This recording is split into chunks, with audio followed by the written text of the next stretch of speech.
This is Tracy Stetter, and this is me. We're headed to a big old green building in Boston called Genzyme. This is going to be a good example of green design in commercial buildings. I like to say, first of all, we shouldn't be in buildings. This is Rick Matilla, Director of Environmental Affairs for the company.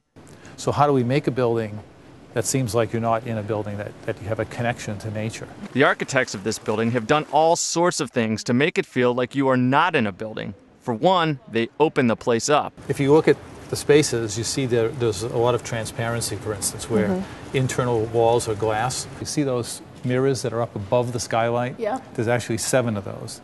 They move based on where the sun's position is, and then reflect the light to fixed mirrors on that side. So that combination then focuses the light and drives it into the atrium space.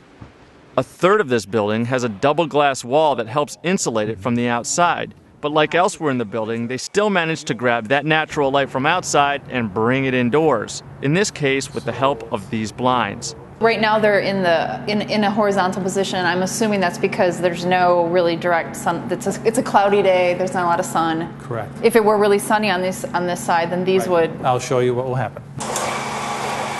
Sensors on the roof help figure out what blinds should be open or closed and what direction the mirrors on the roof should face.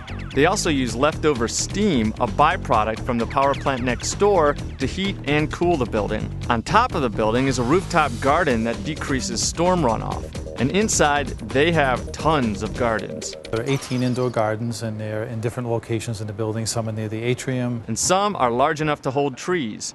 The construction components surrounding all of this was also chock full of recycled material. A lot of the steel fabrication had a high percentage of recycled content in the steel that was used to manufacture railings and so on. Drywall for the walls have recycled material that go into it. And while most buildings generate a great deal of waste during construction, we actually reused or recycled 93% of the waste that was generated from the construction of the building. the end result of all this effort seems to be working out for them. Matilla says they've received extremely positive feedback from their employees. It's good for the environment, and it's also good for the bottom line because you're not spending all this money on That's right. energy. The maintenance of the building is less, and of course the people cost, recruitment, retention, all of those things is less as well. So.